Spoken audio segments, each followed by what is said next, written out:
Buenos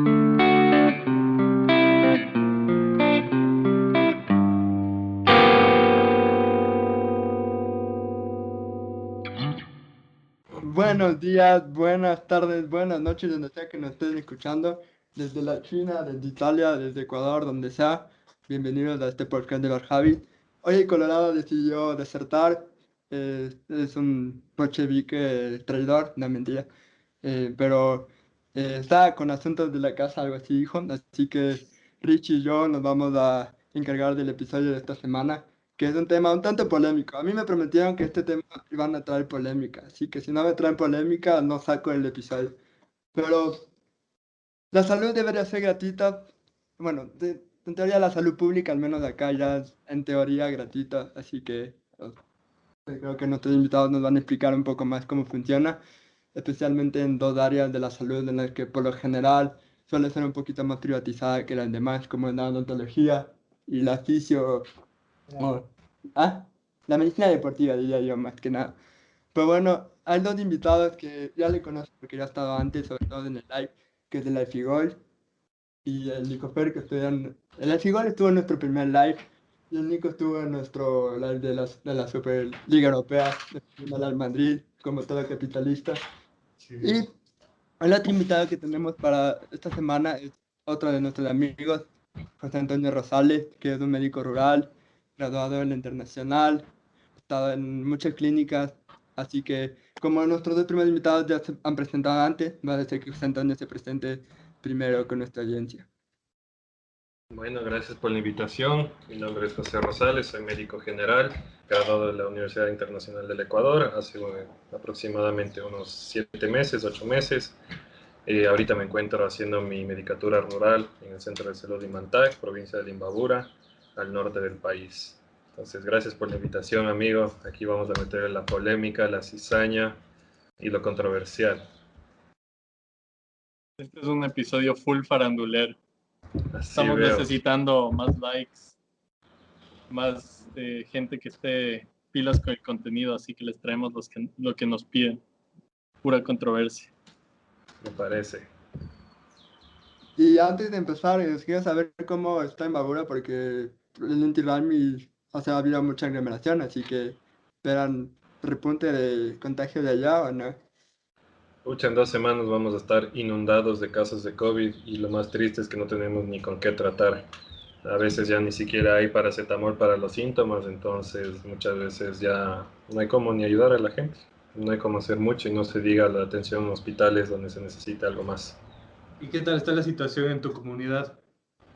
O sea, en mi comunidad es bien infradiagnosticado porque las personas dicen, tengo una gripecita, me sentí mal, dejé de respirar, me cansaba caminando, pero después ya me pasó.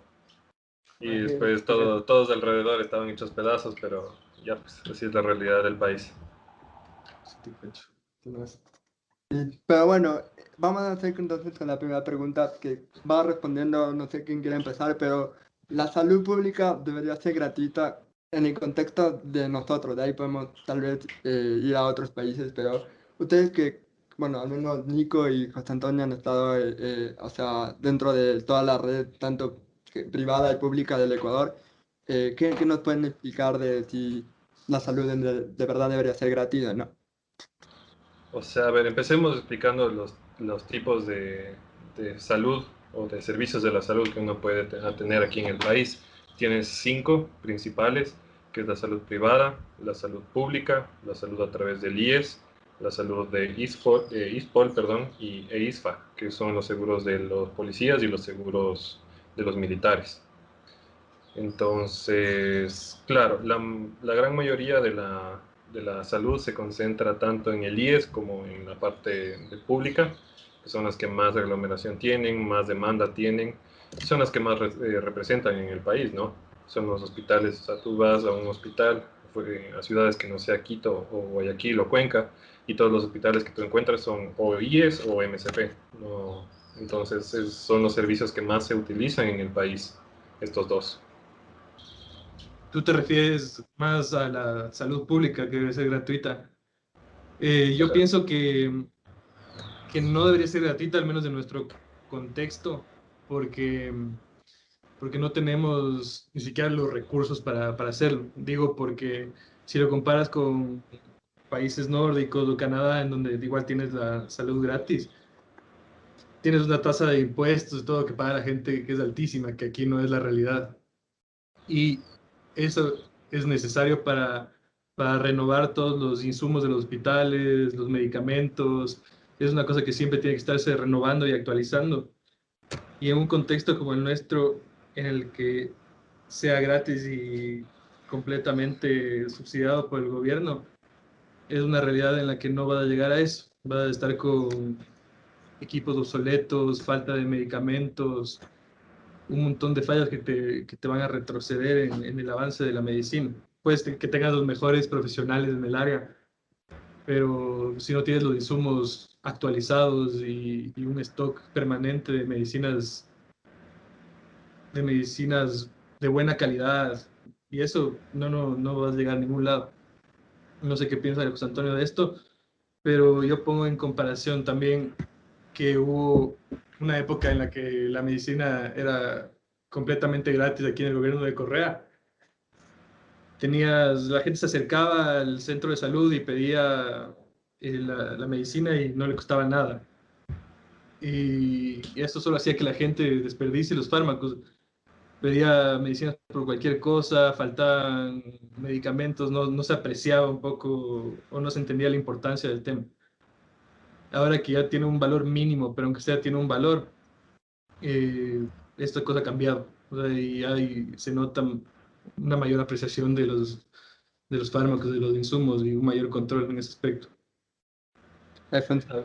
Ay, bueno, yo siempre he creído que la salud pública debería ser gratis, pero ahora escuchando a Nicofer, sí tiene bastante razón en cuanto al abastecimiento. Yo creo que por cultura somos un país en que si algo es gratis, me lo voy a llevar, necesite o no. Entonces creo que si un medicamento o una atención se vuelve gratuita, vamos a abusar y luego va a haber problemas de abastecimiento, como dijo, y luego va a crear mucho más problemas y va a haber faltas de control, faltas de medicamentos, de personal también que ayuden cuando en verdad la gente necesite, cuando la gente se enferme y se requieran los medicamentos, ¿no? Entonces creo que ese es un buen punto en el que sí, es verdad que, claro, yo quisiera que la salud fuera gratis, pero también hay que ver qué es lo mejor para el sistema de este país. Y bueno, una cosa importante también el que justo mencionando esto, Alfonso, es que sí es verdad, pero también hay que recordar en el sistema de salud americano, muchas veces ya hay un abuso de farmacéutico de ahí, entonces tú que ya has trabajado un poco en eso, ¿tú ¿cómo le ves tú respecto a, porque por ejemplo una de las grandes bases electorales para las próximas elecciones de Estados Unidos de las alas más progresistas de políticos es basar en la salud pública y universal, que Ricky está segura que es así, entonces... ¿Tú crees que es diferente en nuestro contexto a Estados Unidos incluso? Bueno, sí, yo creo que, bueno, al vivir ahí me he dado cuenta de que Estados Unidos funciona diferente. Claro, como es potencia mundial, tiene abastecimiento de sobra, siempre tiene eh, medicamentos extra y personal que siempre va a estar listo para ayudar. Teniendo en cuenta ahora que hay pandemia, Estados Unidos tiene vacunas extra que ni siquiera son vacunas que se permiten usar en Estados Unidos y que si es que se mandaran a países como Ecuador o países mm, que no son tan desarrollados en Latinoamérica, haría un mayor efecto y ayudaría a los sistemas de vacunación. Pero claro, volviendo a los medicamentos, para mí Estados Unidos negocia todo es un negocio y al final da resultado. Entonces, eh, se ha encontrado la forma de que todo sea, que todo esté a la mano del público, pero a la vez que tenga un costo, y eso es cuando ya empiezan a meter a los seguros y todo ese tipo de negocio.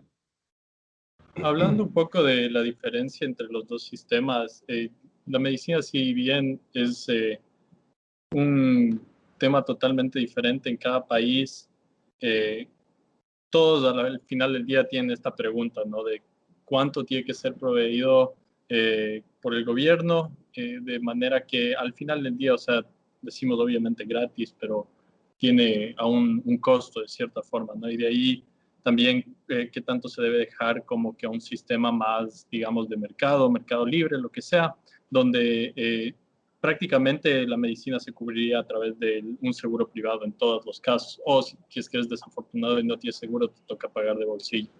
Pero como José Antonio dijo al principio del programa, en Ecuador incluso es un sistema complicado, o sea, no tienes como que un sistema de medicina, sino tienes varios y tienes ahí incluso ya una combinación de varios sistemas públicos, dependiendo de qué sector de la sociedad vengas, y también un sistema privado que en Ecuador, o sea, yo de nuevo no conozco la historia de la medicina en el Ecuador desde esta perspectiva, pero lo que sí sé es que prácticamente por más de que, como dijimos, sí existe en teoría un sistema público gratuito de salud, en realidad siempre ha habido esta parte privada porque nunca has logrado establecerse suficiente cobertura por parte del sistema público como que para que la gente diga, ¿saben qué? En realidad no necesitamos un sistema privado. Ahora, lo que tú decías, Emilio, acá en el caso de Estados Unidos es igual, o sea, es algo súper complicado y tienes una mezcla de lo que es salud pública gratuita y también el sistema privado, que en el momento ha cambiado mucho desde que Obama puso lo que le llaman Obama, que era aquí todo, pero resumiendo, se podría decir que en Estados Unidos incluso el sistema privado eh, definitivamente no ha sido suficiente y el sistema público que tienen tampoco. Lo interesante es ver en el contexto ahorita de COVID, y tal vez podemos hablar un poco más acerca de esto, dado que es probablemente la situación médica más alarmante que la mayoría de países están atravesando. En Estados Unidos, la distribución de las vacunas, que probablemente ha sido la parte que mejor ha manejado el gobierno de todo esto, ¿no? Se dio totalmente de manera gratuita. O sea, para vacunarte acá lo único que necesitas es una forma de identificación y no tiene que ser siquiera identificación gringa. O sea, tú llegas con tu pasaporte de donde sea y te van a vacunar. Solo quieren verificar de que seas la persona que hizo la cita, ¿no? Para vacunarse. Y eso es extremadamente interesante porque ahorita hemos estado viendo muchos memes de gente que dice, ah, bueno, si es que les gustan sus vacunas gratis, que ahora también deberíamos hacer los tratamientos de cáncer gratis y tendríamos que tratar a los pacientes terminales gratis. Y es chistoso porque la respuesta, obviamente, la mayoría de personas van a decir sí. O sea, si es que hemos distribuido las vacunas de una manera que realmente ha sido efectiva hasta cierto punto. O sea, hay mucha gente que no se ha vacunado aquí en Estados Unidos aún, pero digamos, se manejó comparativamente bien. Entonces surge esta pregunta de por qué no tratamos otros desafíos médicos como esos tratamientos de la misma manera. Y ahí, o sea, podemos hablar de la diferencia entre el COVID, el cáncer y obviamente los costos que cada uno cubre. Pero, o sea, aquí yo creo que la pandemia sí ha vuelto a poner en cuestión esto del sistema privado, ¿no? Porque irónicamente se ha manejado todo de manera gratuita, entre comillas, gratuita. Bueno, volviendo al tema, creo que nos desviamos un poquito porque queríamos hablar si es que la salud pública debería ser gratis. No sé si es que nos vamos a enfocar en general o en el Ecuador. Ten esa Como vayas aclaración. fluyendo, así funcionamos nosotros, como Ya, vayas de una, fluyendo. de una. Que sea más Entonces, controversial. verás, justo ahorita iba a hacer algunas acotaciones con las cosas que dijeron. Por ejemplo, lo que dijo el Nico, o sea, las medicinas aquí en el país, mientras hayan, siguen siendo gratuitas. Uno no tiene que pagar un solo centavo en el sistema público. Pero lo que está pasando ahora en la pandemia es que no hay. Entonces te toca decirle a los familiares, vaya compre, no tengo esto, necesito que vaya compre esto, y te digo de primera mano, porque yo manejo bastantes pacientes en mi centro de salud y otros que yo refiero al hospital, que es mi hospital básico, es un hospital de primer nivel. Y muchas veces tú llevas a los pacientes y lo primero que te dicen es dir al familiar que tiene que comprar la medicina porque no hay nada. Entonces, volviendo, bueno, y otro de los acápites que quería hacer, es imposible hacer lo que Ricky dice con lo del cáncer, porque el costo de una vacuna va de 5 a 20 dólares. El costo de un tratamiento de cáncer solo en medicamentos puede ir desde 2.000, si es que estás hablando de un tipo de cáncer localizado, fácil de tratar, hasta 100.000 dólares, dependiendo de qué más se necesite, ¿no? Entonces sí es un tema un poco difícil de topar porque son costos bastante diferentes y al final todo en este mundo se mueve con plata. Entonces, volviendo al tema de la salud pública en el país, yo no creo que debería ser gratuito. Yo creo que todas las personas deberían pagar por la salud.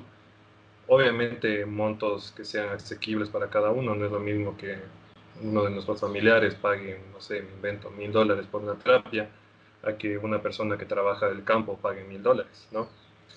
Y muchos de los problemas que tenemos es que la salud depende mucho de cómo del estado en el que esté el ejecutivo, la cantidad de dinero que tenga.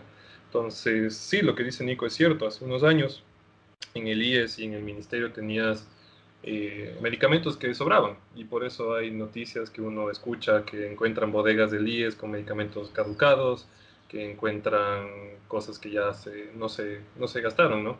Y muchas veces de los problemas que tenemos aquí, sobre todo en el país, es que hay un amarre, una corrupción tan grande y un mal manejo de la salud que, por ejemplo, el Ricky es el gerente de las compras del IES. Yo soy el gerente del hospital del HCAM en Quito. Entonces yo le digo, ve, yo vi que hay este medicamento que sirve, porque leí en un estudio. Y entonces el Ricky coge y dice, bueno, ¿y cuántos necesitas? Yo le digo 1.000. Después llega el Ricky y él compra 2.000, porque todo es política. Entonces, como compra 2.000, me dan los 2.000, pero esos otros 1.000 que yo no necesitaba se quedan pudriendo. Y después, al siguiente año, nos damos cuenta que ese no era el mejor medicamento y que hicimos una compra innecesaria. Entonces, los 1.000 originales tampoco se gastan. Entonces, hablando del problema, aparte de la corrupción que hay aquí, es que la salud sí debería costar a las personas porque las personas muchas veces cuando lo toman de a gratis no lo toman en serio. Es decir, si es que voy al médico y solo tengo que ponerme bravo para que me atiendan, no estoy dándole la importancia que tiene que ser, no estoy pagando por mis medicamentos, entonces yo puedo seguirme descuidando, puedo no hacer caso a lo que me está diciendo el médico, puedo seguir teniendo hábitos nocivos y es lo que pasa. Claro, mis pacientes diabéticos, como no, ellos no les cuesta un centavo la metformina, van y siguen tragando lo que les da la gana. Y si es que se enferman, igual van al hospital para que les pongan un suerito, porque eso es lo que la gente piensa, le ponen un suerito y quedo 2 días en el hospital y me mejoro. Pero detrás de eso hay un costo gigante para el Estado. Estás hablando de una atención hospitalaria, atención de especialistas, insumos, procedimientos, equipos, que a la final pudo haber sido prevenido, o sea, evitado si es que la persona hubiera tenido un poco más de cuidado, ¿me entiendes? Entonces, ¿de dónde nace todo esto? Que como es gratuito, no me importa. Y como no me importa, yo sé que alguien lo va a dar resolviendo para mí. José quiere hablar, así se metió así de improviso y está aquí. Así, adelante. Solo quería mencionar algo. Lo que dice José Antonio es muy, o sea, a ver, sí, y hay muchas pruebas hasta cierto punto empíricas, pero como siempre, hay investigaciones que se deben tomar con mucho cuidado. Yéndose a otro ámbito que tiene sus diferencias muy grandes, en la educación ha quedado demostrada que existe menor ausentismo cuando les cuesta algo. Lógicamente, el costo de la educación llega a ser $1. O sea, no es que llega a ser algo representativo dentro del costo total. Es como que existe un subsidio súper grande por parte del Estado. Es prácticamente como que el Estado sigue pagándolo. Pero sí existe un menor ausentismo por parte de los alumnos cuando tiene algún costo. Asimismo, se han llevado otros estudios de que tal vez ese factor como que de costo, así por más mínimo que sea, sí genera un impacto positivo. Y en lo que dijo el José Antonio también tiene razón con respecto a las enfermedades que no Bueno, ahí creo que él Enfermedades va a crónicas poder, no transmisibles, así les puedes decir. ya, lo que él dijo, muchas veces hay ciertas enfermedades, como el caso de la diabetes, que realmente con cuidados puedes evitar un costo mucho mayor para el Estado. Y de hecho, y esto creo que también lo pueden tocar más adelante sobre la medicina preventiva, ¿verdad? Creo que ese es uno de los grandes problemas en el Ecuador. No creo que hay una cultura muy grande de medicina preventiva, con lo cual se puede a la larga abaratar costos al Estado. Entonces, por un lado, sí estoy de acuerdo que debería tener algún costo, porque no me acuerdo ahorita, tiene un nombre específico ese efecto, porque sí se han llevado bastantes estudios, al menos en salud y en educación, en especial en educación sobre el tema del ausentismo cuando tiene algún costo, y sobre el otro es que debería mejorar mucho la salud, el tema preventivo, a nivel preventivo, porque eso supongo que a la larga abarata muchos costos de enfermedades que ya son más costosas por tratamientos y demás. Siguiendo el ejemplo de Ricky, con Nico y Alfonso quería hacer este ejemplo porque, por ejemplo, el tratamiento de cáncer es un poco más de medicina general, pero, por ejemplo, en odontología, por lo general, la práctica es mucho más privatizada y se hace, por ejemplo, hay mucha más gente yendo a clínicas privadas que yendo a la salud pública, porque, como dijiste, no hay personal, no hay recursos y por lo general no pueden esperar tanto tiempo para hacerse un tratamiento, que tú me habías contado alguna vez que, por ejemplo, si te duelen las muelas, no es algo que te puedes quedar un año que te duela, porque te va a seguir doliendo después. Y de ahí en el caso de Alfonso, por ejemplo, qué sé yo, tal vez un reemplazo de cadera es también algo que no puede esperar tanto tiempo y que, no sé, entonces, ¿tú cómo le vendes de tus campos? Perdón. ¿Cómo hacía el ejemplo de reemplazo de cadera, Emilio? ¿Por qué específicamente eso para el Alfonso? Pueden ser ligamentos, no sé, una ruptura de hueso, ahí. Ah, creí que estabas diciendo que le habían roto la cadera jugando No, no, fútbol no. de colegio o algo así. Caño y a guardar. A dormir, Alfonso.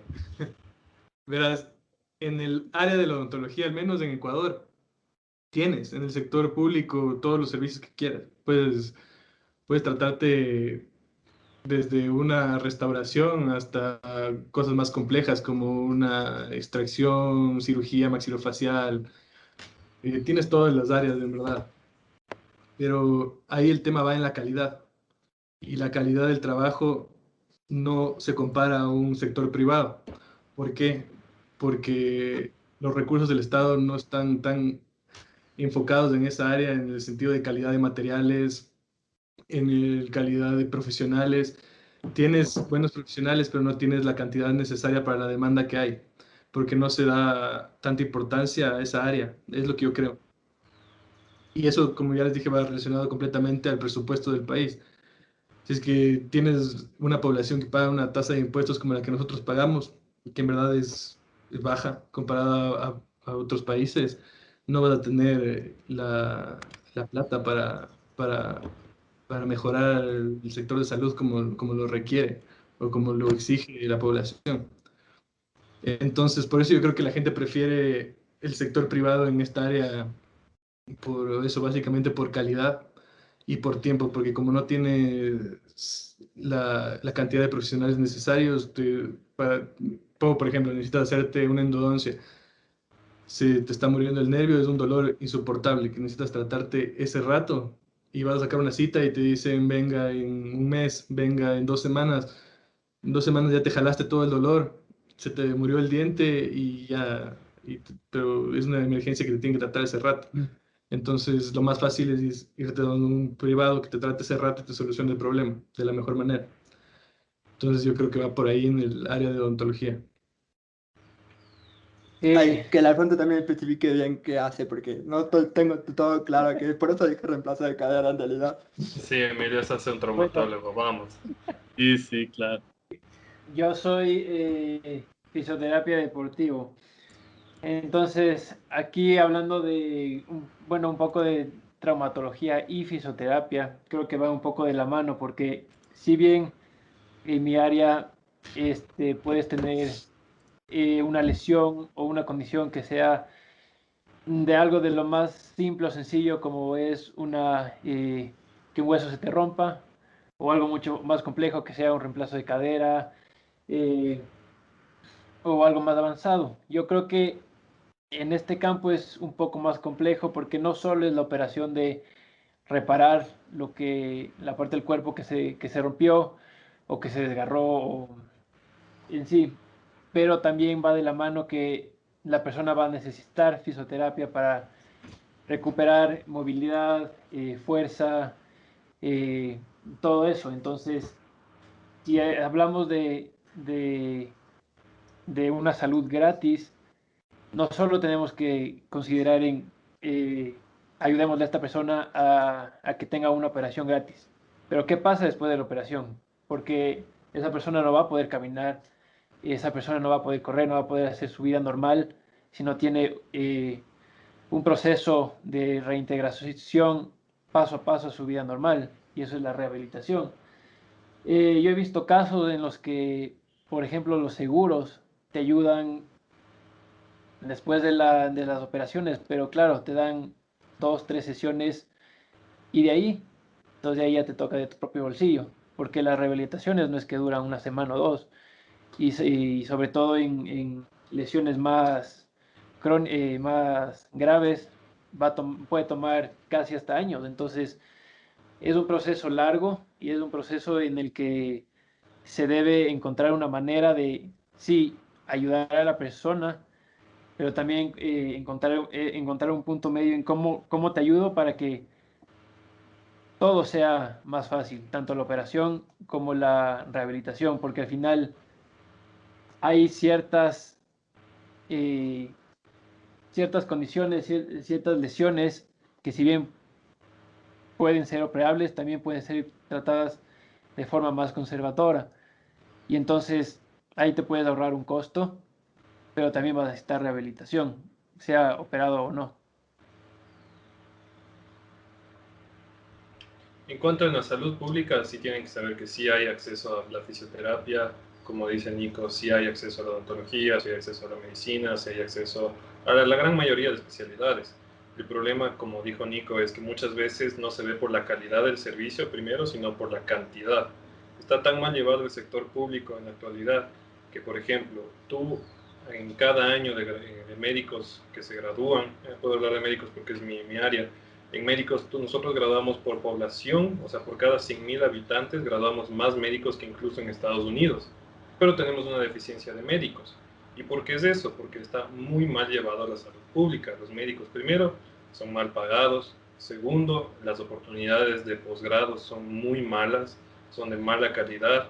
El estilo de estudios que se ofrecen son deplorables. Imagínate que tú te gradúas como profesional con título de tercer nivel y para poder sacar un cuarto nivel tienes que endeudarte para poder pagar. Por ejemplo, si es que lo haces en una universidad privada, tienes que pagarte, te endeudas, estás trabajando en un hospital, pero no percibes un solo centavo. Es decir, tienes que ver cómo pagas la universidad y tu estilo de vida, o sea, y cómo vives. Eso. Y dos, si es que tú estudias a través de la Universidad Central, en este caso que es la más grande de la parte pública, tú te endeudas con tu tiempo de trabajo. Es decir, si es que tú haces un posgrado de 4 años, tienes que pagar hasta 8 años de trabajo al Estado. Trabajo que al final sí te asegura un sueldo, te asegura algo, pero no te da primero una oportunidad de crecimiento. El Estado no ofrece lo que son cursos de actualizaciones, no ofrece la posibilidad que los médicos se especialicen. Y también el otro problema es que no hay la suficiente cantidad de insumos, ahorita sobre todo, como para poder dar una atención de calidad, sino más bien de cantidad. Y eso es lo que pasa muchas veces. Como les dije antes, hay muchos médicos que se gradúan en el pregrado, pero no llegan a ser posgradistas. Primero, por la mala calidad de educación superior que hay aquí, sobre todo de cuarto nivel en el tema de salud. Y segundo, porque muchas veces sale mejor o es mucho mejor irse afuera, endeudarse en otro país y volver al país y trabajar por la parte privada, porque te permite crecer más profesionalmente, personalmente, económicamente, socialmente y demás. Entonces, la salud pública aquí está muy mal llevada y creo que uno de los problemas esenciales de eso es la falta de fondos, porque como todo se maneja dependiendo si el Estado tenga o no dinero, cuando el Estado le va bien, como cuando recién empezó el boom del petróleo, podemos hacer un montón de cosas. ¿Y qué pasa cuando tenemos un montón de cosas? Se desperdicia. Y ya cuando empieza a haber una falencia o una ausencia del presupuesto, ¿qué pasa? Lo que está pasando con el sistema de salud ahora, colapsa. Tenemos pacientes que no pueden ser atendidos y no tienen acceso a consulta externa por especialistas. Si es que tienen alguna emergencia, no se le puede dar los insumos y tienen que poner de su bolsillo. Entonces, volviendo un poco más al tema, yo sí no creo que debería ser gratuita y sí se debería cobrar un costo, aunque sea, como dijo José David, que sea significativo, o sea, que sea no muy elevado en valor, pero que le dé un valor a la salud, a la calidad de salud y a la atención. Tengo un par de preguntas y cosas que quería clarificar porque hemos estado hablando de estos temas, como que seguimos mencionando esto, pero creo que podemos explorar un poco mejor. Entonces, para empezar, habíamos ya dicho que si bien estamos hablando de medicina gratuita, al final del día nada es gratuito, ¿no es cierto? Entonces, cuando hablamos de medicina gratuita, hablamos de medicina financiada a través del Estado y específicamente estamos diciendo, bueno, ¿de dónde se financia el Estado? Al final del día la gran mayoría son impuestos. O sea, tienes también lo que generan, digamos, tal vez las empresas del Estado, como mencionó José Antonio, cuando hubo el boom del petróleo, eh, tanto por los impuestos que podíamos poner, o sea, si es que hablamos del último periodo, cuando Correa renegoció los contratos del petróleo, etcétera, etcétera. Entonces, al final del día lo que estamos hablando es que se financia a través del Estado o que directamente el sector privado se encargue de financiar, ya sean las personas privadas que van a pedir un servicio y les toca pagar de bolsillo o a través de, principalmente yo creo lo que es más común, los seguros de salud, de diferentes tipos de seguros de salud que al final del día tú contratas privadamente y eso te cubre en caso de que necesites ir al médico. Entonces, las cosas que yo quería preguntar era, primero, eso de, estamos diciendo gratis, gratis, pero al final del día no es gratis, solo es de una manera diferente de financiar, ¿no? Entonces, si es que a las personas les decimos, bueno, tenemos estos incentivos negativos, ¿no? De que hay una percepción de que es gratis o no. O sea, al final del día estamos discutiendo también si es que las personas quieren pagar más impuestos o no. Y si es que decimos, bueno, vas a tener un sistema de salud público bueno, pero los impuestos van a subirte a, yo qué sé, eh, digamos que el IVA sube a 25% o algo estúpido así, ¿no? Que podría financiarse de manera diferente, o sea, no tiene que ser el IVA, puede ser un impuesto progresivo, ¿no? En un mundo ideal tal vez, pero digamos que decimos sí, sí podemos hacer que la gente realice el valor de la medicina, solo no van a estar pagando el rato que están saliendo del doctor, sino que estás pagando mes a mes con tus compras, mes a mes cuando declaras tus impuestos, etcétera, etcétera. Prácticamente es algo recurrente. Ahora, la segunda cosa es que también se pueden discutir los problemas o los mecanismos perversos que aparecen en cambio cuando dejas todo al sector privado, ¿no? Entonces, tomando un ejemplo acá en Estados Unidos, existe, o sea, por ley, si no me equivoco exactamente los detalles, pero prácticamente si es que tú llegas a un hospital en condición urgente, te trae la ambulancia, lo que sea, tenga seguro o no, te tienen que tratar. O sea, por ley, ellos no pueden decirte, ¿sabe qué? Este señor no tiene seguro, no va a poder pagarnos, déjenle afuera o mándenle a otro hospital. No, no pueden hacer eso. El rato que entras, te van a hacer lo que necesites, ¿no? Ahora, el problema con eso es que acá, como no toda la gente está cubierta, ya sea privado o público, lo que pasa es que los hospitales terminan con deudas que la gente simplemente no les va a poder cumplir. Entonces, para compensar esas deudas, muchas veces tienes que subir los costos de el resto de cosas que sí sabes que te van a pagar, ¿no? Entonces, podríamos hablar de una inflación que nace a raíz de que no existe una cobertura universal. Y precisamente no existe cobertura universal porque la única forma de que vas a tener cobertura universal es si es que está garantizada por el gobierno de manera absoluta. O sea, si es que dices, digamos que todo es privado y vamos a asumir que toda la gente va a ir a comprar seguro, o sea, eso es absurdo. porque puedes prácticamente decir lo mismo que decíamos acerca del sistema público. O sea, la gente dice, bueno, no importa, no necesito yo, porque al final del día, yo qué sé, no me va a pasar nada, que es algo que tal vez la gente joven piense más, ¿no? O sea, si es que tú estás en tus 20 y pico, todo, y tienes que pagar un seguro que es, yo qué sé, 50, $60 al mes, y eso siendo optimista, ¿no? Digamos, un seguro privado. Pero dices, ¿sabes qué? Yo soy joven, no tengo que cuidarme tanto, no voy a pagar, o voy a esperar hasta que ahorre un poco para comprarme un seguro. Te pasa un accidente, ese rato ya termina siendo una carga para, digamos, el resto de la sociedad que al final del día va a tener que cubrir esos costos de deudas en los hospitales, en los servicios médicos, etc.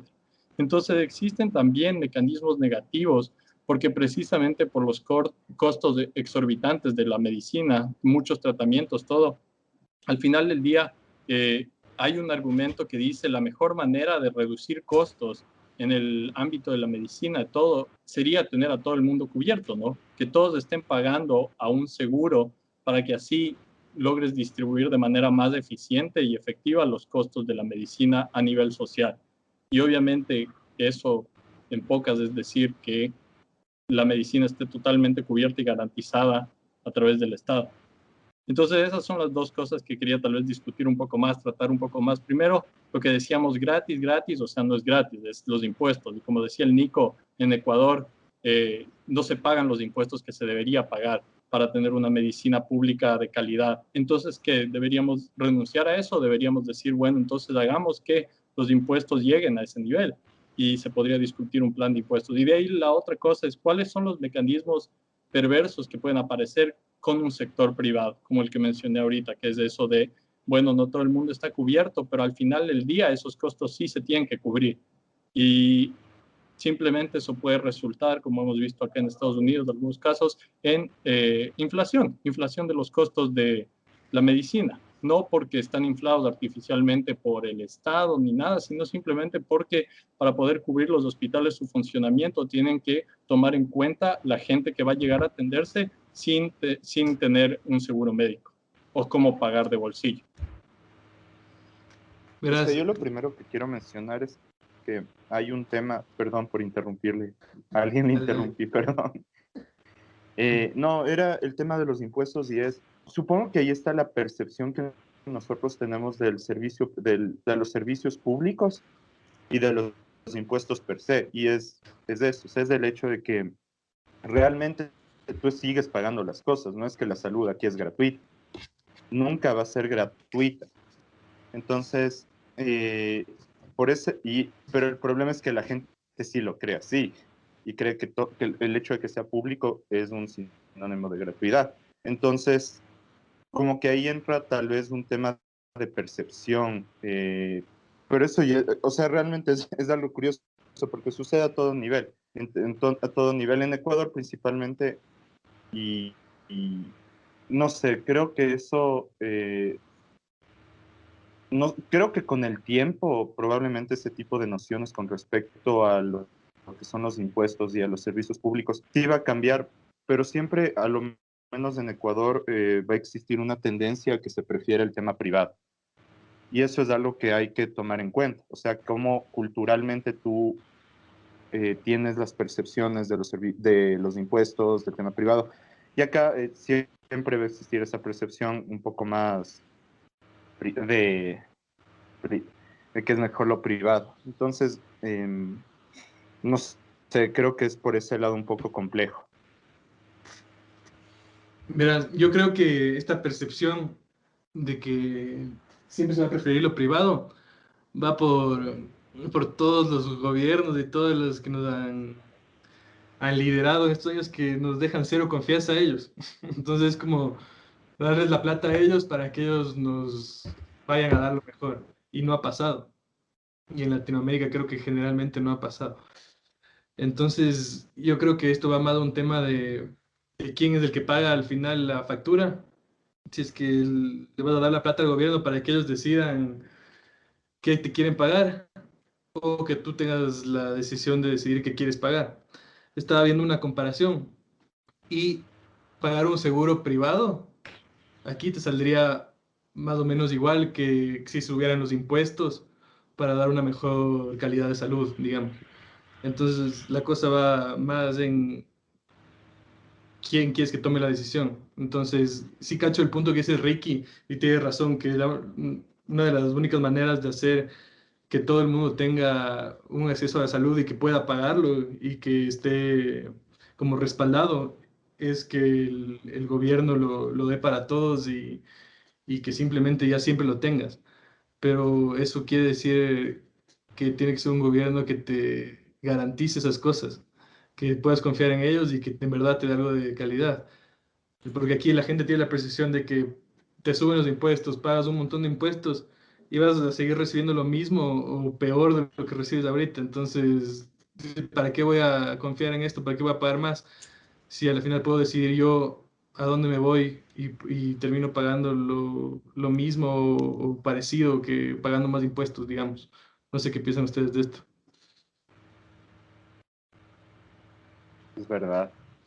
Solo es la poca confianza que se tiene en la institucionalidad ecuatoriana en general. Exacto, y eso viene dado por muchos, muchos años de mal manejo y que gobierno tras gobierno, sin ponerse tintes de ningún lado, han sido mal manejados. O sea gobierno de derecha, sea gobierno de izquierda, siempre ha habido un pésimo manejo de los recursos del Estado, de los recursos públicos, despilfarro, derroche, sobreprecios, amarres, robo.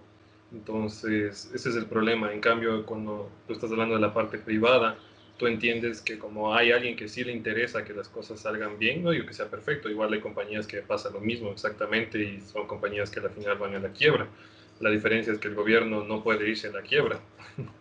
El gobierno de alguna u otra manera va a seguir sustentándose, sea con deuda externa, sea con otro tipo de deuda, pero al final va a seguir sustentándose. Entonces, al final en la parte privada hay como un poquito más de interés, un poquito más de cuidado sobre la atención, sobre qué se da, sobre qué se hace con ese dinero, con el tema que está hablando de recursos que se pierden, se dañan por mal uso, por dejar guardar. Eso en la parte privada sería imposible porque a alguien sí le está costando y por eso hay alguien que se interesa. En cambio, en el sector público, como nadie se, o sea, las pocas personas, los usuarios no se dan cuenta y los que están manejando no les importa. Entonces, por eso hay tal despilfarro, hay tal desperdicio y en épocas de vacas flacas como ahora se ven los resultados, donde no tenemos prácticamente nada y tenemos que estar con las migajas ahí intentando hacer maravillas, que tampoco es lo ideal, ni tampoco es lo justo para los profesionales de la salud, ni para la población en general. Yo creo que ahí pudiéramos tener una discusión del tema de, ¿cómo se llama? De si real, o sea, que creo que hay sectores que sí le rescatan, por así decirlo, los sectores privados, y eso ya lo vimos, pero al menos en tema de salud sí es verdad. Creo que hay a lo menos en Ecuador sí hay un interés mucho mayor el sector privado de que tenga un buen servicio.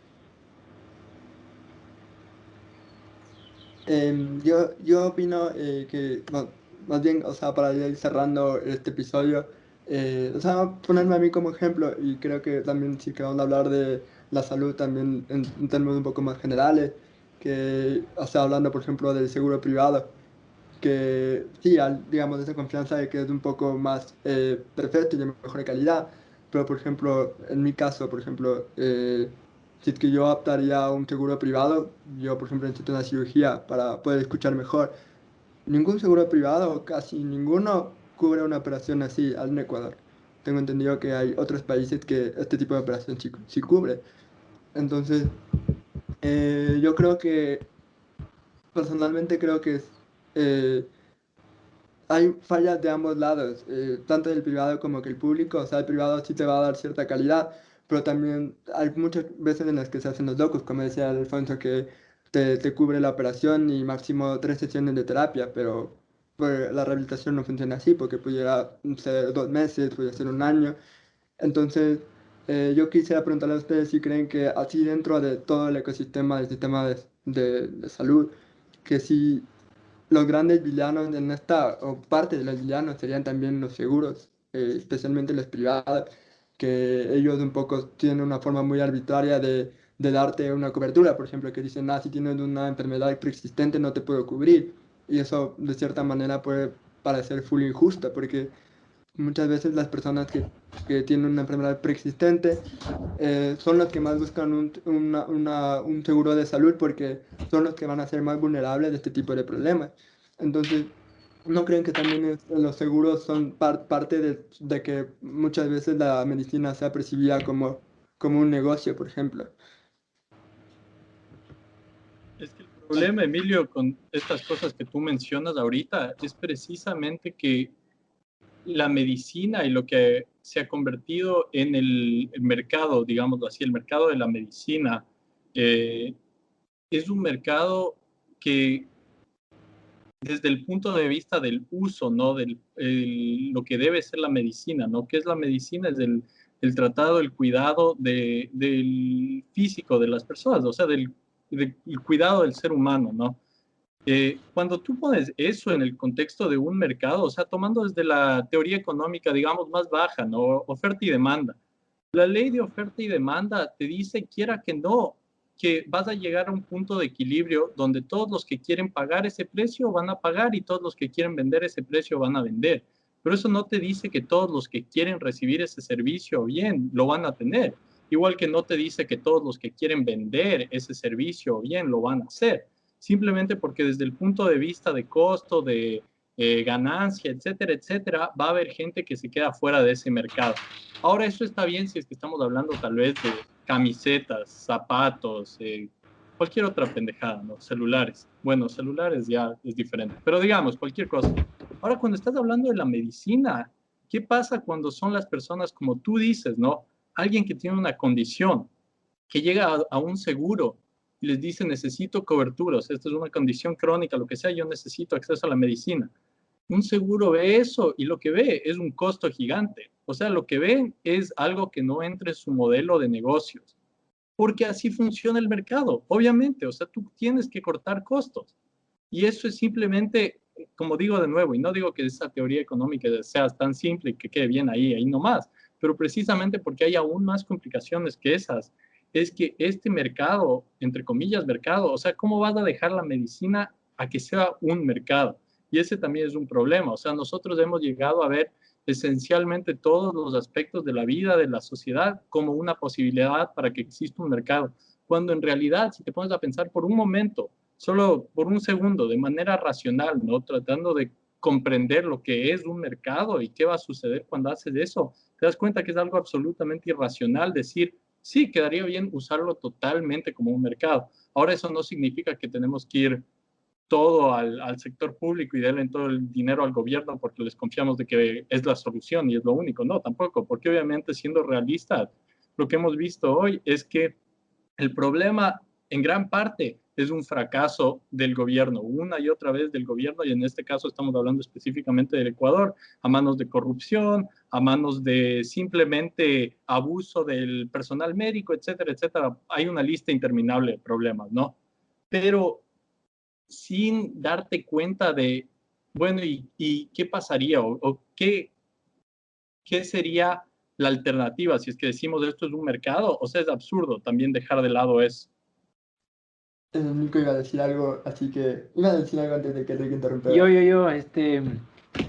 Ricky, como tú y yo vivimos allá, tenemos un poco otra noción de los seguros cuando comparas seguros Estados Unidos con seguros de Ecuador.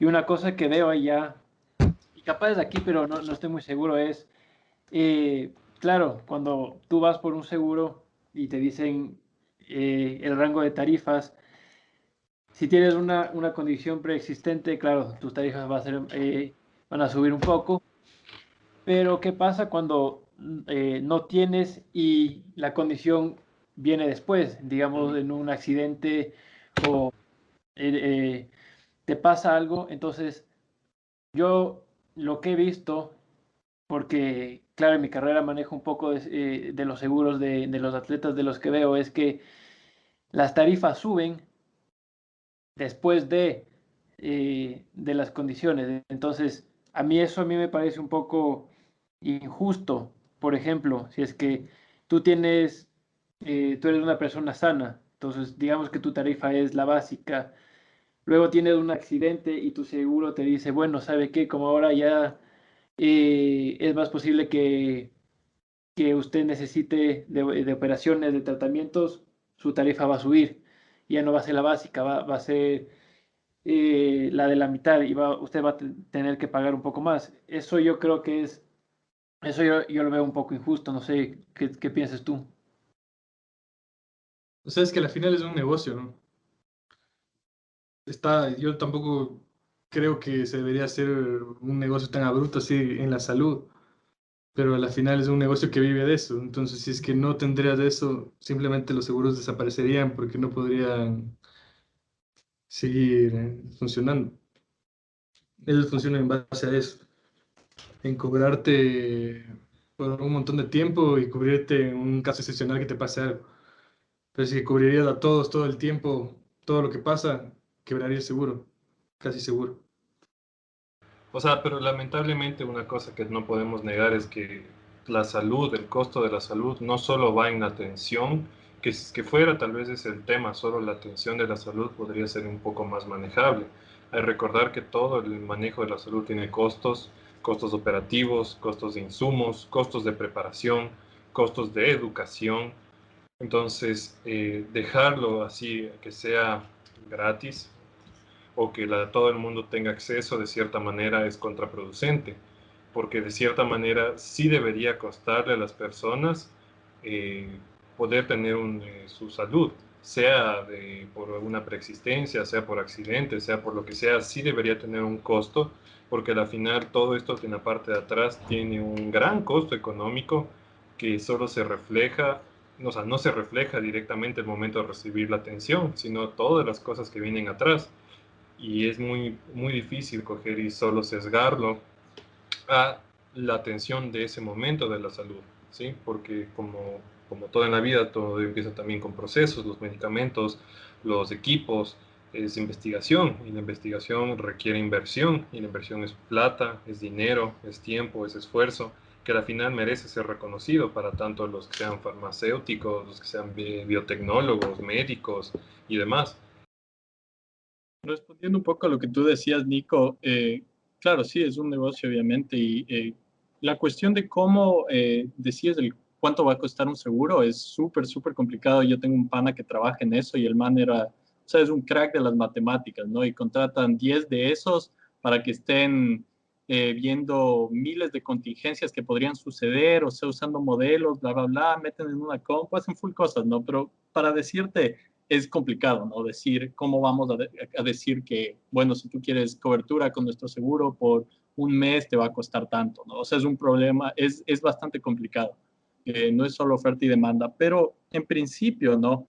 De la manera más general, cuando te pones a pensar en cómo funciona un seguro y por qué existen los seguros, particularmente en la medicina, ¿no? No es que cubrimos muchas otras cosas a través de seguros, o sea, hay miles de cosas que pagamos solo directamente, pero hay cosas que son extremadamente caras y probablemente, o sea, pueden ser imprevistos, ¿no? Son costos imprevistos, más que nada, que no tendría sentido operarlo de tal manera, ¿no? Decir, bueno, yo eso lo voy a pagar. Es que un día me choco y termino en el hospital, entonces pago de bolsillo, ¿no? Porque precisamente sabes que eso es ridículamente caro. Entonces, el principio, la idea detrás de un seguro es precisamente que empiezas a meter más gente y empiezas a diversificar el costo, ¿no? O sea, a la final todos terminan pagando un poco y eventualmente a alguien le va a pasar algo a alguien. Pero esa persona no va a tener que pagar todo de una porque simplemente no tienen. O sea, nadie tendría, digamos, la plata para pagar de bolsillo tal procedimiento, ¿no? Hipotéticamente. Tal vez haya unos pocos individuos que se caguen en plata, ellos sí puedan, pero digamos en general la mayoría de gente no puede.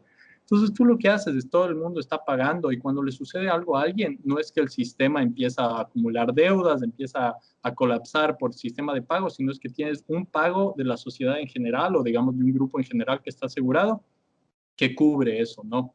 Entonces, obviamente, para un seguro en general lo que quieres tener es el mayor número de gente que puedas. Porque mientras más gente tienes pagando, si es que digamos que esto es realmente aleatorio, entonces vas a tener una mejor reserva de dinero cuando sí necesites pagar algo. Entonces, para un seguro lo que tú quieres hacer es meter cuanta gente puedas. Ahora, obviamente, cuando estás hablando del sector privado y todo, empiezas a ver esto de, bueno, pero no todos los individuos son iguales. Algunos estás metiendo y tú sabes que no les va a pasar nada. Una persona joven que hace deporte, saludable, bla, bla, bla, bla, bla, bla, se cuida. Creo que hasta probablemente género influye en eso. O sea, las mujeres me imagino que tal vez sean menos riesgosas, entre comillas, así, pero dejando todo esto al lado, ¿no? O sea, digamos que hay varias variables. Pero obviamente hay gente que tú sabes que te van a costar, o sea, es muy probable que te va a costar y te va a costar bastante. Entonces tú puedes empezar a discriminar, por así decirlo, y eso en teoría podría bajar los costos aún más. Pero obviamente ahí empiezas a quitarle el sentido a lo que es un seguro, ¿no? O sea, si es que la gente que necesita la medicina es la que se empieza a quedar fuera del seguro y nos quedamos solo con la gente que es saludable dentro de un seguro, entonces al final del día, ¿cuál es el punto? Y ahí empiezas a decidir, digamos, como sociedad. Y dejando de lado lo que es solo cubrir todo, o sea, yo creo que la medicina preventiva, lo que mencionamos antes, es clave, porque no podemos estar cubriendo todos los costos de cualquier cosa que suceda, sino lo que tenemos que estar tratando de hacer también es prevenir que hayan estas situaciones donde vamos a meter una cantidad de plata absurda, etcétera, etcétera. Pero esos ya son detalles. O sea, va más allá del concepto general de debería ser esto gratis o no, sino es más del manejo en sí cuando ya tienes un sistema. Es que ponte, sí te cacho ese tema. Yo no sé muy bien cómo funciona el tema de los seguros de ley, tú sabes más, pero yo creo que manejan como que una estabilidad de acuerdo a probabilidades en la gente que está dentro del seguro, me imagino, para tener una estabilidad. Y ponte, yo creo que los seguros sí, obviamente están enfocados para estos eventos excepcionales que no están como que dentro del presupuesto. Pero cuando ya hablas de una enfermedad crónica que la has tenido de toda la vida, ya no es tanto un imprevisto. Entonces, bueno, sí, sí, suena injusto, bastante injusto que la gente que necesita de la medicina no tenga acceso a esto, pero ya no se vuelve tanto como un tema de un imprevisto de lo que manejaría un seguro. Entonces, yo creo que va más enfocado a esas cosas excepcionales que te pase. Y de ahí te iba a decir algo más, pero ya me olvidé. Em, y justo ya para ir cerrando ya el capítulo, Sammy, una pregunta ya tocando el seguro. Ustedes saben todos los problemas que tiene el Instituto Ecuatoriano de Seguridad Social, o el IES, que para los que no son de Ecuador y quieran saber, es de nuestro sistema de salud universal obligatorio, que enfrenta grandes problemas de deuda debido a que el gobierno de Rafael Correa sacó muchos fondos de ahí para poder enfrentar la deuda que tiene Ecuador. Y entonces, una de las opciones que se han manejado los últimos años, especialmente, aunque nuestro presidente Guillermo Lasso no lo ha referido así específicamente qué va a hacer con el IE, pero una de las opciones es privatizarlo. ¿Ustedes cómo ven privatizar el IE? Yo quiero ahí decir algo, y es que no, él nunca mencionó, o sea, a ver, en defensa de eso, él como tal nunca mencionó el tema de privatización, sino que se necesita un consorcio o un manejo mucho más externo, porque, a ver, y Claro, esto sí es yo verdad, digo que el es una de las problema, opciones que se manejaba dentro de esa postura, de esa corriente de conservadora derecha que es que no aspira al sé, poder. como tal no sé, es que como tal no sé si se puede así de la noche a la mañana, porque hay muchas leyes que están detrás de ese manejo, pero, o sea, así, yo sí estoy de acuerdo en que sí se debería independizar en cierta medida un poco más. Es que aquí viene algo muy importante. Hay una diferencia entre que una institución sea independiente, como muchos decían, el Banco Central debería ser independiente, y otra cosa es que no responda a las necesidades de las personas, del país como tal. Hay que también discernir eso bastante bien. Entonces yo creo que a lo menos el IES sí debería pasar a ser mucho más independiente y ser manejado de una manera mucho más técnica de lo que se ha manejado hasta ahora, porque ha sido como caja chica. Ahora, si es que si se vuelve privado, una de las opciones que decían es justamente buscar inversiones para generar réditos dentro de, porque es como que básicamente tú vas a tener un dinero que puede generarte más dinero. Entonces se manejaría de esa forma, con inversiones que te generen más dinero en caso de que la persona se enferme, ya vas a tener como que un fondo un poco más amplio. Era una de las opciones que se manejaban, que se ve entre comillas viable, pero aquí hay otro tema también. realmente el momento en el que digan se privatiza, a mucha gente le va a molestar. Entonces yo creo que más que el hecho de privatizar o no va a estar en cómo manejen el discurso, porque tal vez sea positivo que hagan un movimiento de ese estilo. Al final del día no es que el IES va a ser como tal privatizado, simplemente va a cambiar la manera en la que se está gestionando, que eso yo creo que es algo muy necesario y urgente, porque está en problemas, bastante problemas. Con menos personas en empleo formal, lógicamente tiene menos ingresos y eso ha sido uno de los golpes más fuertes que ha recibido. Aparte del hecho de que, como tú dices, hubo un gobierno que lo usó como caja chica y que lo comenzó a desfinanciar aún más. Entonces, un cambio en la manera en la que se está gestionando sí es urgente. No sé si es que como tal se puede llegar a privatizar. Como digo, yo creo que de ley hay una ley atrás de eso que no lo va, no es que lo permite así de como que ahora es privado y solo pocas personas tienen acceso. Ahí en nada más en este tema. Entonces, ya, pues hemos llegado. Queremos agradecer a nuestros tres invitados por sus grandes argumentaciones, por haber estado aquí.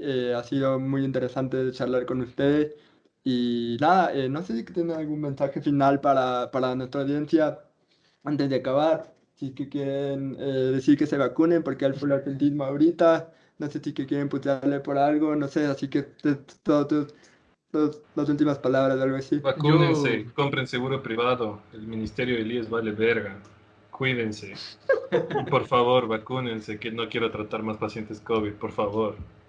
yo solo una cosa Y entonces, que lo que decía Enrique más bien, que todo en verdad está en la educación. Como yo creo que siempre en estos temas polémicos llegamos a la raíz de que todo está en la educación. Y obvio, para tener una mejor calidad de salud y todo, está primero todo en la prevención, en evitar tener la enfermedad, obviamente.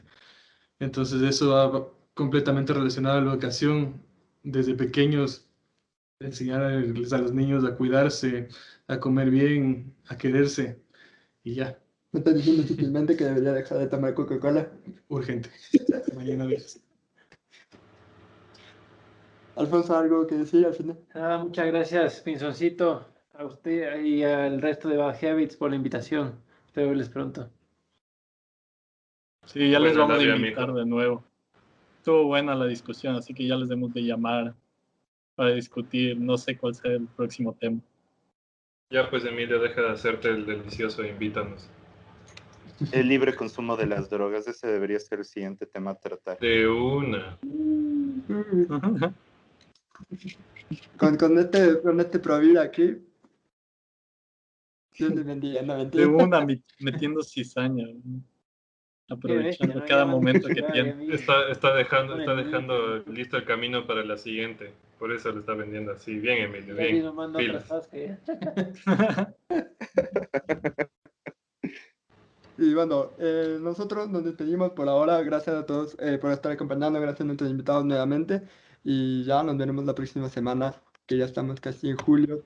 Ha sido un año un poco aburrido, pero muchas gracias a nuestros invitados y nos vemos la próxima semana.